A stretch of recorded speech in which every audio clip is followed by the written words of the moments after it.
Hello and welcome to Barb Talks. Today I'm talking about a travel adventure that my husband and I went on. We went up the Oregon coast to explore some of the smaller little towns. And one of the towns we found was Reedsport, Oregon. In that town, there was a little art gallery called Ellie's Chainsaw Carving Art. And we thought, well, that looks like a fun little place to go visit. So we went into the Chainsaw Art Gallery. I got to talk to some of the people that worked there. And it turns out she's like an icon of the town. What Ellie does is she takes on apprentices. And right now she's got 6 female apprentices. And they're all these young women. One of them was just passing through town and thought, well, that looks like a fun thing to do. And Ellie said, sure, come on in. I'll teach you the art of chainsaw carving. Other women had been wanting to do this for a living, but none of the male-dominated shops would have anything to do with them.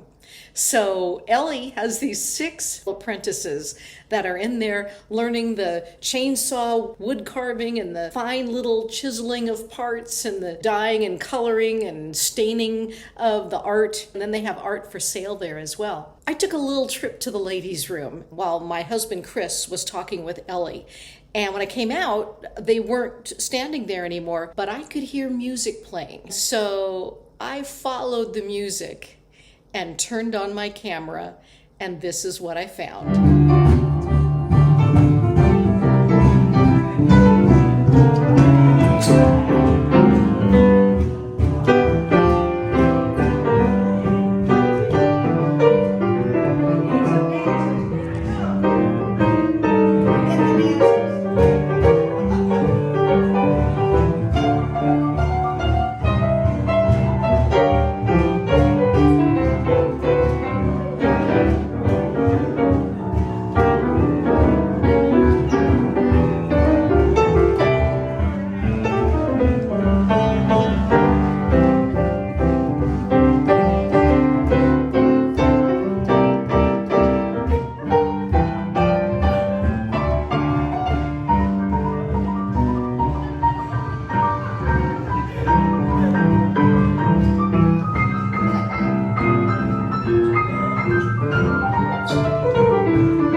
Turns out Chris and Ellie had talked about that they both did music, and Ellie was so excited. She took him into the gallery where there was an old piano and said, sit down and play something and I'll get out my upright washboard bass. So Chris sat down and just was making stuff up, and Ellie was just enjoying herself playing on her upright washboard bass. Then some of the co-workers just started dancing, and there was this party that broke loose in Little Reedsport, Oregon. And after it was all said and done, Ellie was so excited that she pulled out this book, and in this book were the names of different people that she'd met along the way, sometimes with their business cards. Ellie's a very interesting person, and I think she attracts interesting people.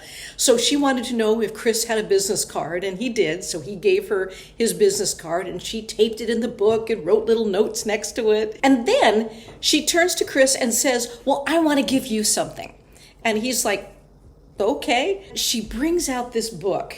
And it's a book she and her husband had written, and it's called The Lusty Life of Loon Lake Lloyd, World War II Marines, logger, and resort owner by Lloyd and Ellen Keeland. So Ellie is also a book author. Her husband passed away, and now she's the one running this chainsaw art gallery to help women learn the chainsaw art. What an interesting life she's led. My husband is looking forward to reading this book, and I am too. If you want to find out more about Ellie or Ellen Keeland, I don't know if it's available in libraries since it was a self-published book, or you can just look up Ellie's Chainsaw Art Gallery and find her. When you explore little towns, you just don't know what you're going to end up finding out or learning about the community or getting to meet an icon like Ellie. I hope you get the opportunity to explore and investigate some of the little towns around you, and maybe you'll find an interesting little story that you can put below about somebody that you've met. Thanks for coming along and listening to this fun little time that my husband and I had this summer, and thanks for watching Barb Talks.